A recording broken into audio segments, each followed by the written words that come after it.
इसलिए भजन करो, जैसे बने वैसा करो। दिखावे के लिए करो, लोग समझे तुम बहुत बड़े धार्मिक हो, अकेला ने करो, शौक शौक में करो, क्योंकि यही शौक एक दिन तुम्हारी आदत बन जाएगी। भजन भी आदत में धीरे धीरे आता है, एकदम नहीं हुए सब कछु। अवसर ढूंढो, भगवान के भजन का मौका ढूंढो, जब जहां मिले भगवान का नाम ले डालो।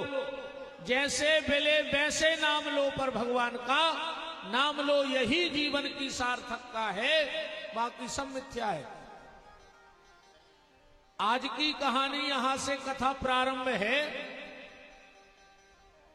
एक आदमी, एक फकीर, एक महात्मा, एक साधु, एक भगवान का भक्त, एक पागल शमशान के घाट के दरवाजे पर बैठा था। और उसी समय वहां से एक राजा की सवारी निकली। राजा ने देखा कि ये महात्मा मरघट के यहां बैठा है,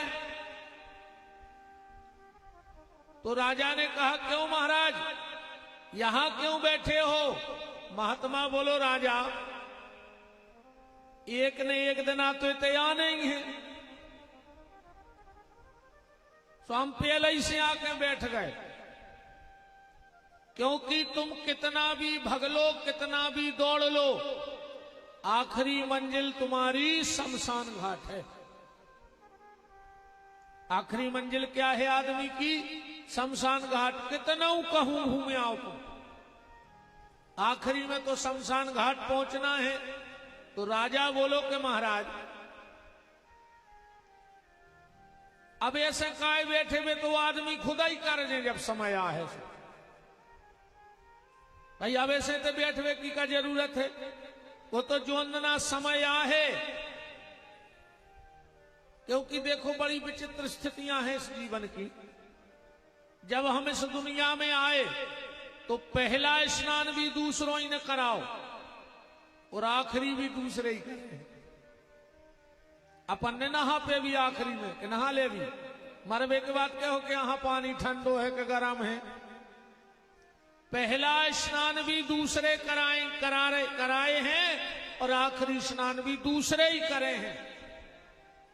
अच्छा, जब तुम दुनिया में आए, पहलो भोजन जो तुम्हारे नाव से बनो वो भी दूसरों ही ने करो, तुम तो खा नहीं पाए। गंता में 10 टोन में जो हलवा पूरी बने थे तुमने खाए थे, दूसरे ही रिश्तेदार माल छांक के चले गए। और आखिरी को जो भोजन बने हैं वो भी तुमने खा पे हो, 13 ही खा पे हो। अपनो आखिरी तो 13 ही श्राद्ध मान ले, जो कछु कर है मोड़ी मोड़ा, वे तो रिश्तेदारों को मजा मानने अपन हो का धर। तो राजा ने कहा, रे ए महात्मा, काय को लगा है चक्कर में, तू नहीं आएगा तो लोग। अरे बोले महाराज पहले ही से आकर बैठ जा। और हम तो एक बात बताएं आप और रोए, मंदिर चाहे हफ्ता में एक बार जाओ, मंदिर हफ्ता में एक बार जाओ, पर हफ्ता में 2 बार मरघटा जरूर जाएंगे। कबहू मरघटा में जिंदगी में चक्कर लगाए आएंगे। कम से कम तुम्हें होश तो रहे कि आखिरी में जागत या होने के तव कछु कर ले। मेरे हिसाब से तो मरघटा बीच गांव में भावचक जी, बाहर ने भावचक जी, मरघटा बीच गांव में आदमी को हर हफ्ता महीना 15 दिन में पता तो रहे कि ऐसा ही हमें मरने हैं एक दिन। और उसे तुम्हें जो भी पता पड़ जाए, जो अपने भीतर मैं ये बुकरों हाई लगे रहे तपन मैं, तो तुम्हें पता पड़ जाए कि हमसे कई गुना अच्छे आदमी थे, लाख बने डरे हैं, हमारी औकात का है। ज्यादा मैं न करेगा। हमने देखो जी सियाने डांटा थे मोड़ी मोड़ो खा ले अब जे देना हम हैं सो, जो दिन हमने रे उदना पर है पता। तुम अं साध है घर नहीं बताओ अच्छा तुम अं साध है, तुम मर जाओ तो घर की रोटी ने खे नहीं काय को लगे हो यार। अब तुम्हें तो भरोसो ने हो तो मार के देख ले, तुम्हें तुम्हारी औकात पता पड़ जाए कि तुम्हारी औकात कितनी है। पहले तुम्हारे घर में किराने को सामान थैला में आऊ थे, तुम मरो भर, अगर 11वें दिन पूरा वहां पे भर के नहीं आवे तेल डाल दा तो विपिन बिहारी को नाव बदल दियो। तुम काय को लगे हो यार। वे तो मोहल्ला के आजाद रिश्तेदार बगल में बैठे कहते भैया अब जो भाव सो भाव, तुम तो आगे को देखो, मैंने भी तुम्हारा ही गाय, तुम खाओ अच्छे प्रेम से। समझावे वारे दुनिया में बहुत हैं, ऐसे बिल्कुल चक्कर में न परो प्यारे। तो राजा ने कहा ऐसी बात है तो मुझे लगता है तू सबसे बड़ा पागल है।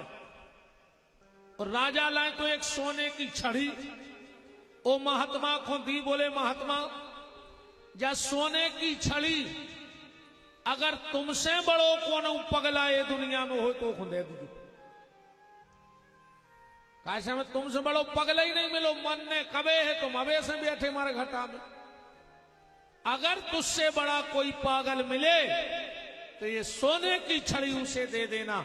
महात्मा ने रख ली, भजन करने लगा शमशान के घाट में। 2-5 साल बाद महात्मा को पता लगा कि राजा की तबीयत बहुत खराब है, तबीयत बहुत बिगड़ गई है। महात्मा पहुंचे, राजा बिल्कुल अस्वस्थ, आखिरी समय चल रहा हो। तो बोले काय राजा साहब? अरे बोले भैया आप तो जावे को टेम हो गओ। तो महात्मा बोले के उते कछु तैयारी हो गई जहां जा रहे हो, कछु आदमी पहुंचा दे हो व्यवस्था के लाने। राजा बोलो पागल हो, वहां कौन क्या ले जा सकता है, आज तक कोई नहीं ले गया।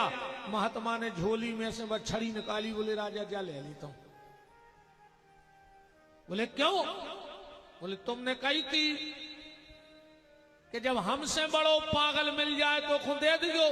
राजा बोलो मतलब? महात्मा बोला सबसे बड़ा पागल दुनिया में तू है।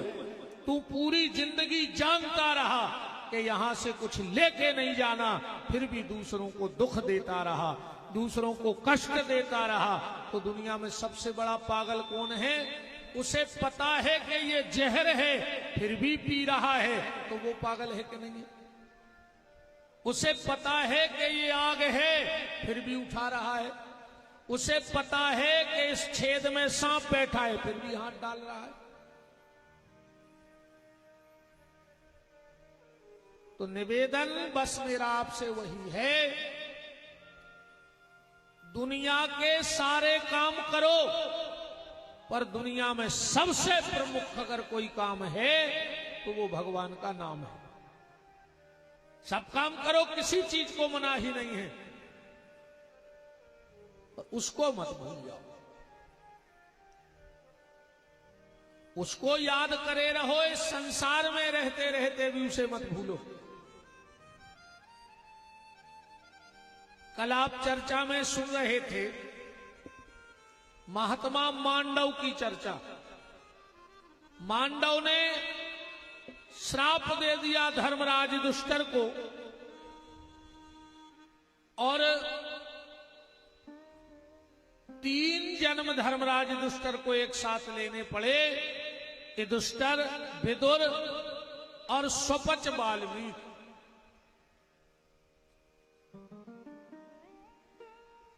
कल मैंने आपको युधिष्ठिर और वाल्मीकि जी के चरित्र को तो बोला था।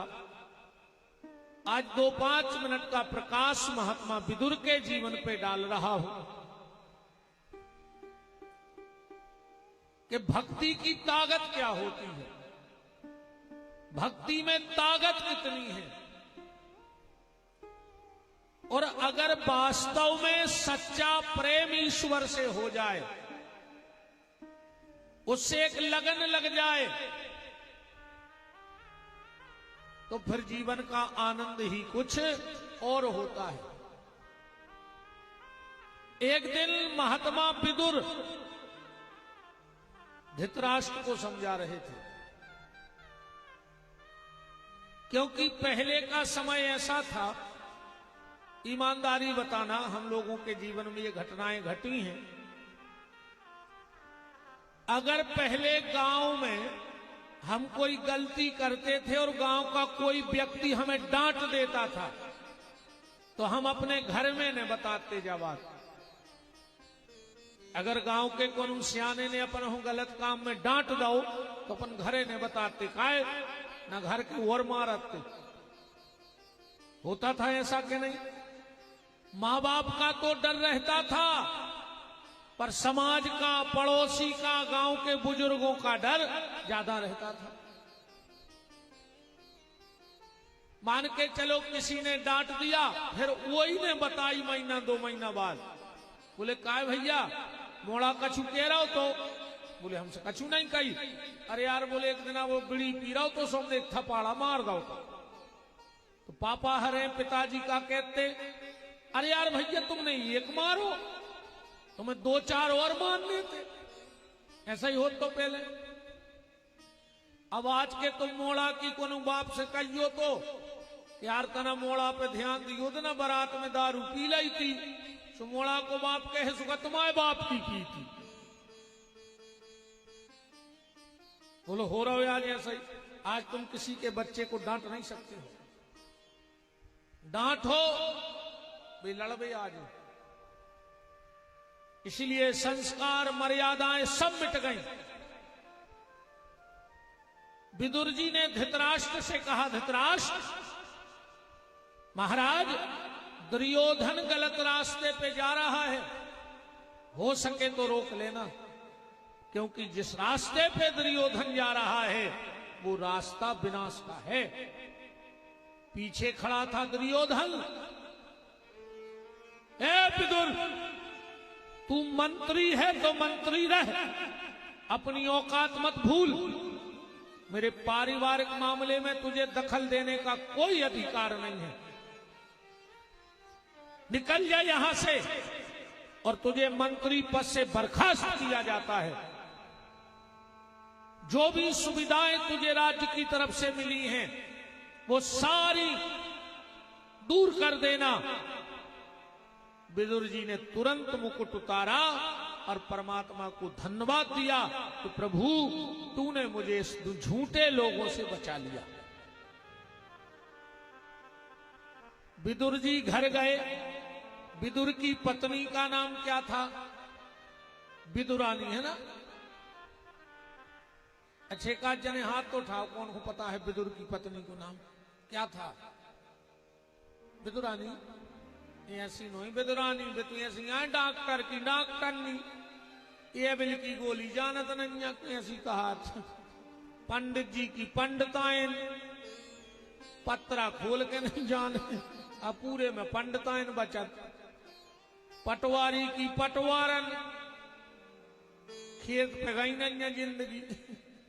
ऐसा नहीं हो सोचे तो विदुरानी की, विदुर की विदुरानी ऐसी आए। ऐसी मास्टर की मास्टर नहीं, पूरे गांव में मास्टर नहीं बाई बजत है, और नंगूठा लगा था।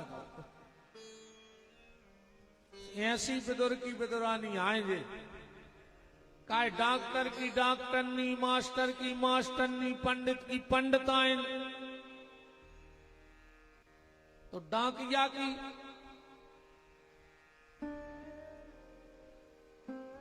नहीं, हमने बोल है कछु इतने खराब नहीं बोला था। अच्छा बंगाली की नहीं, अपन चर्चा कर रहा है, आगा दिमाग में शब्द सुन। विदुर जी की पत्नी का नाम था देवी मृदुला। ध्यान से अब याद रखना, क्या नाम था? मृदुला नाम था विदुर की पत्नी का। जब श्री विदुर जी महाराज गए, मृदुला ने देखा, कहा नाथ तुम्हारे चेहरे पे मुकुट नहीं है। विदुर जी ने कहा देवी लगता है भगवान ने हमें दुनिया के कार्यों से मुक्त कर दिया है। अब सिर्फ हम पति पत्नी भजन करेंगे दोनों। विदुरानी मृदुला की आंखों में आंसू आ गए। विदुर जी बोले, देवी क्या तुझे पद जाने का दुख हो रहा है? पत्नी बोली, हां नाथ हो रहा है। अगर ये पद जाना तो तू 3 दिन बाद चला जाता। अरे 3 दिन बाद तो प्राण चले जाते, पद तो बहुत छोटी बात है। विदुर जी बोले, क्यों? बोले 3 दिन बाद द्वारकाधीश श्री कृष्ण शांति दूत बन के हस्तिनापुर आ रहे हैं। अगर आप मंत्री रहते तो उनके बगल में बैठने का मौका मिल जाता, उनको पास से दर्शन करने का आपको सौभाग्य मिलता, और मंत्री का पावर रहता तो आप उनको घर भी ले आते, तो मुझे भी दर्शन का सौभाग्य मिलता। विदुर जी ने कहा, देवी भगवान किसी पद का भूखा नहीं। भगवान ना पैसे का भूखा है, ना पद का भूखा है, न जाति का भूखा है। परमात्मा तो सिर्फ प्रेम का भूखा है। राम ही केवल प्रेम प्यारा, और जान ले जो जानन हारा।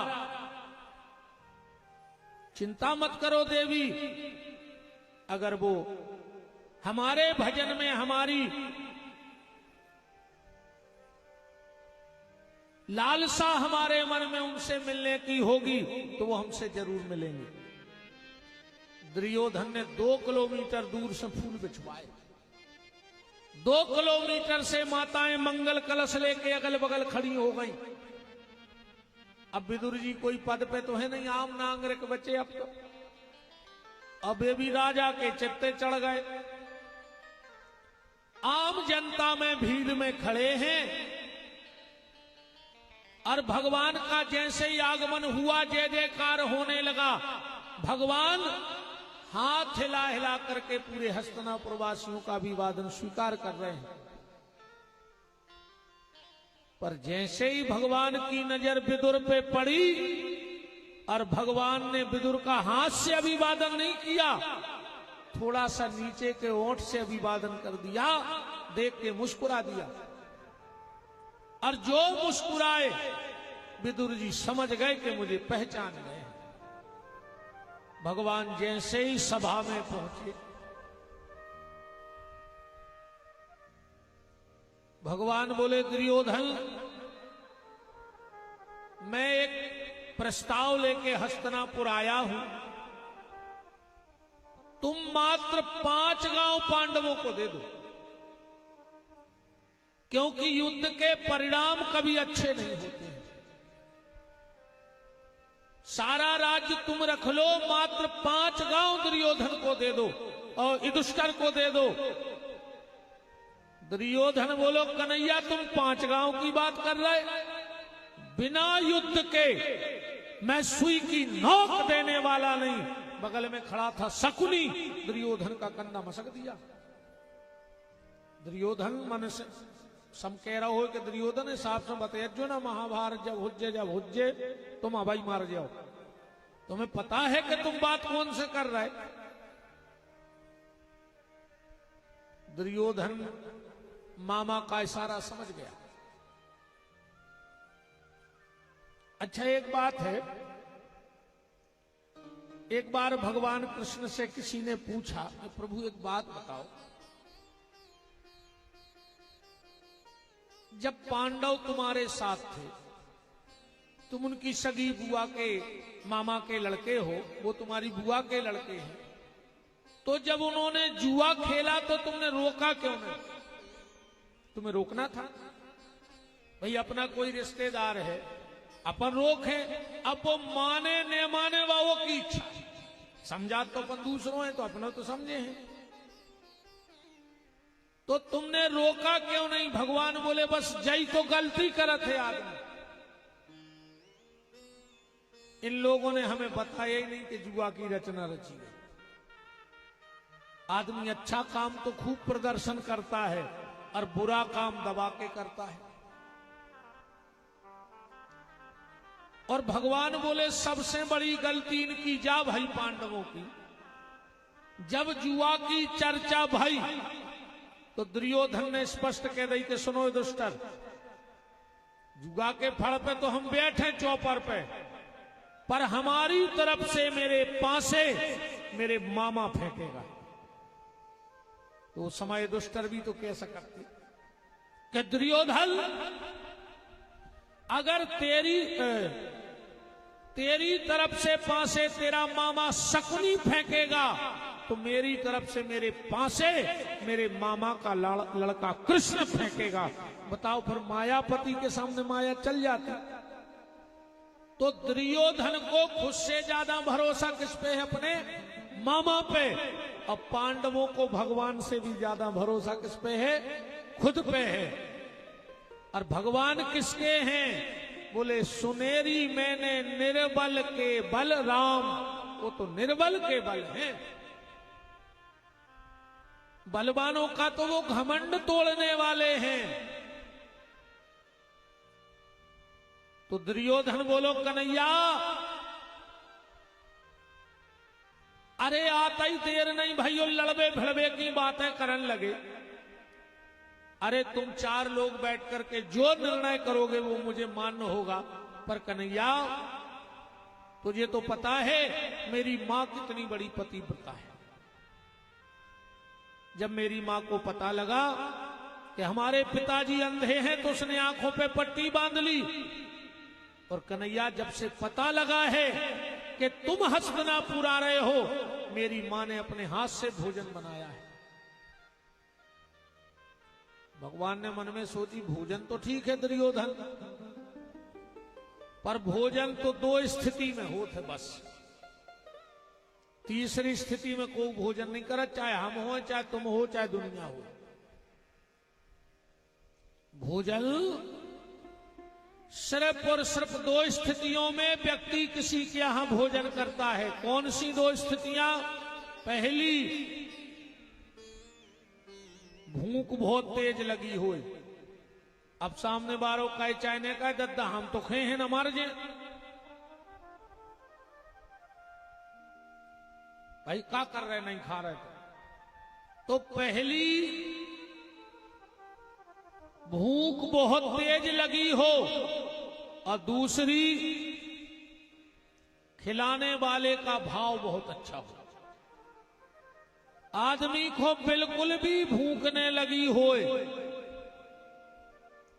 पर खिलाने वाले का भाव इतना अच्छा होता है कि अपन किलो पापड़ को टुकड़ा उठा के खा ले। बिल्कुल भूख नहीं लगी, पर सामने वाले इतने भाव से खिला रहा हो। तो भगवान ने मन में सोचा कि दुर्योधन, यहां तो दोनों चीजें नहीं है। मुझे भूख नहीं लगी है और तेरे में मुझे भाव नहीं दिख रहा है। पर भगवान ने सोची, यार स्पष्ट मना कर नहीं सके, हम दूसरे शांति दूत बन के आए। भगवान ने सोचा अब क्या करें, अब क्या करें। तो भगवान की नजर विदुर जी पे पड़ गई। भगवान बोले, दुर्योधन भोजन तो मैं कर लेता, भोजन तो मैं कर लेता, पर मेरा निमंत्रण मेरे विदुर काका के घर में है। विदुर जी की आंखों में असूए आ गए। हमने कभी नहीं हो तो कर दो, हम आए थे तो खुद ही 3 दिन से भोजन नहीं बने। दुर्योधन बोलो कि आप कह रहे विदुर काका के घर में मेरा निमंत्रण है, पर तुम्हें पता है विदुर अब मंत्री नहीं रहे, उसके खुद के खाने के लाले पड़ गए हैं। अब तुम्हें मिले कब गए विदुर जी?